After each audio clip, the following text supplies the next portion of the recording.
God is good, and with each day that passes, brings us a day closer to the launch of Pantheon Rise of the Fallen. This is the Nathan Napalm channel, and if you're new here, please consider subscribing, especially if you're interested in Pantheon-related content on our march to launch. Today, guys, I want to talk about monsters, I want to talk about creatures, I want to talk about some fantasy creatures, pretty much all from D&D, that I hope are in Pantheon. Now, it is possible that I can make a mistake, and I may mention a monster, you're like, hey, actually, I've seen that mob before in Terminus in a stream.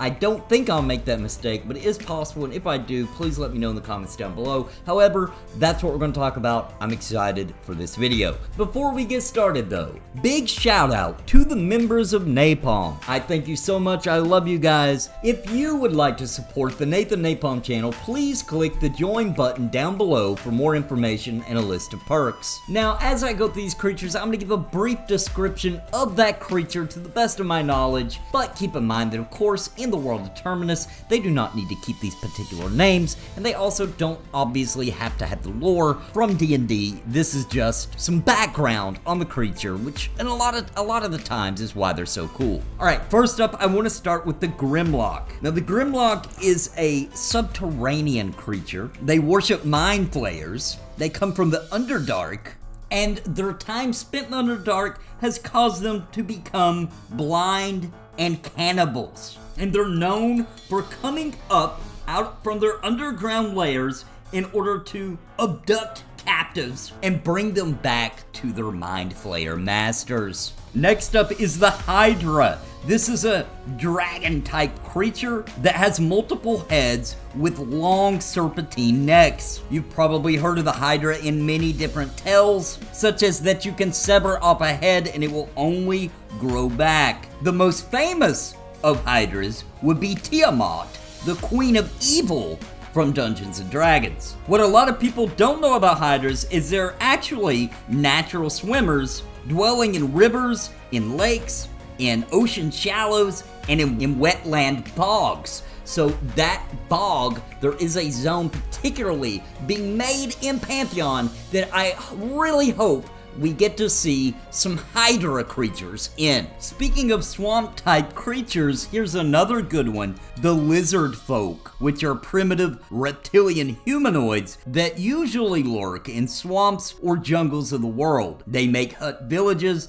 and thrive in forbidding grottos, in half-sunken ruins and watery caverns. They typically speak some type of draconic language and are thought to have learned from dragons in ancient times. Lycanthropes, or other people may know them as werewolves, an ancient and feared curse. Lycanthropy can transform a civilized human into a ravening beast. In its normal human form, a creature cursed by lycanthropy appears as its normal self. Over time, however, many lycanthropes acquire features that suggest their animal form. In their full animal form, a lycanthrope resembles a powerful version of a normal animal. On close inspection, its eyes show a faint spark of unnatural intelligence and might even glow red in the dark. Evil lycanthropes hide right there with normal people and emerge in their animal form at night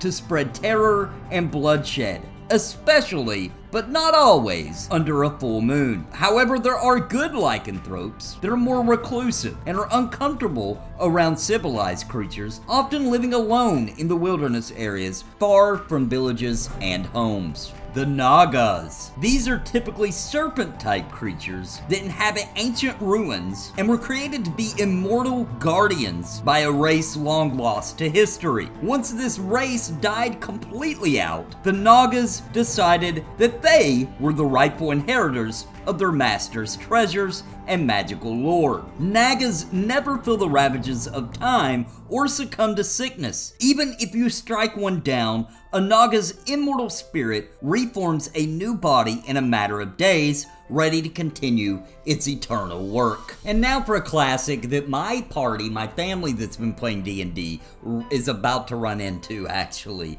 is an owlbear. So owlbears are this really cool classic D&D creature.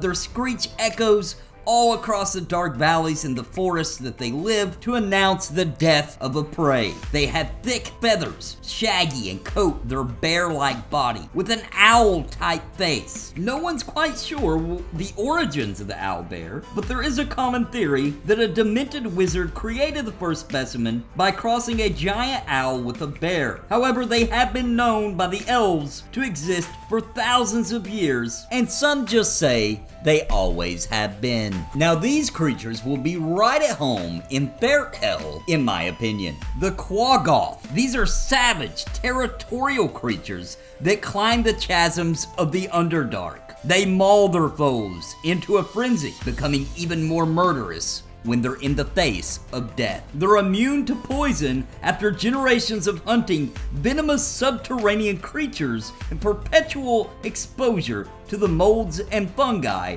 that grow in the depths that have forced Quaggas to adapt immunities to poisons of all kind. Here's a personal favorite of mine, the Death Slod, that your DM may have mistakenly called a salad at some point. They're shape changers. They can polymorph into a small or medium humanoid or back into their true form. They're a toad-like creature, and they're very undisciplined and have no formal hierarchy, but they do seem to obey a stronger Slod when they're under the threat of annihilation. And most notable about the Slod is their disgusting reproduction. They reproduce either by implanting humanoid hosts with eggs or by infecting them with a transformative disease called the Chaos Phage. And each color of the Slad reproduces or transforms in a different way, with red Slod spawning blue and green Slod, and blue Slod spawning red and green. Each green Slod undergoes a lifelong cycle transformation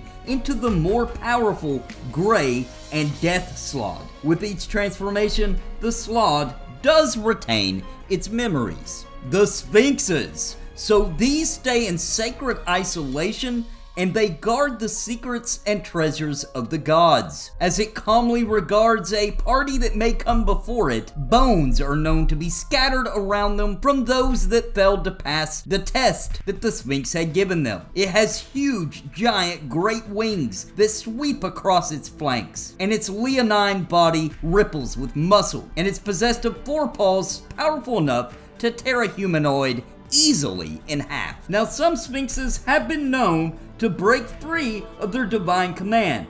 However, even a Sphinx's alignment and loyalties drift. It never leaves the place it guards or grants its secrets to any except creatures it deems worthy. The Yeti. The Yeti has a wind-borne howl that sounds out across remote mountains, striking fear into the hearts of the miners and herders that might dwell there. These hulking creatures stalk alpine peaks in a ceaseless hunt for food. Their snow-white fur lets them move like ghosts across the frozen landscape. A Yeti's icy simian eyes can freeze its prey in place. And these are just a few of some monsters from D&D that I would love to see in Pantheon and run across in the wilds of Terminus. If you have a monster from D&D or from any other kind of lore that you really want to see in Terminus, leave it in the comment down below. And if you enjoyed the video, please give it a like and comment and let me know down below, and I'd be happy to continue talking about creatures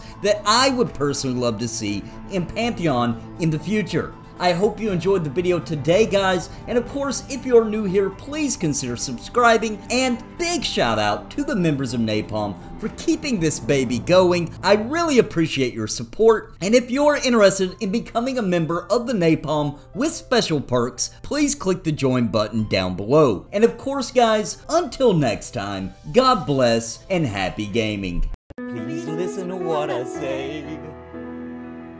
I've been making videos all day. It's a video buffet, you can even hit replay. But please just subscribe. I can't even describe being part of my tribe. I'll even offer you a prize, but just please just subscribe and hit the bell notification too.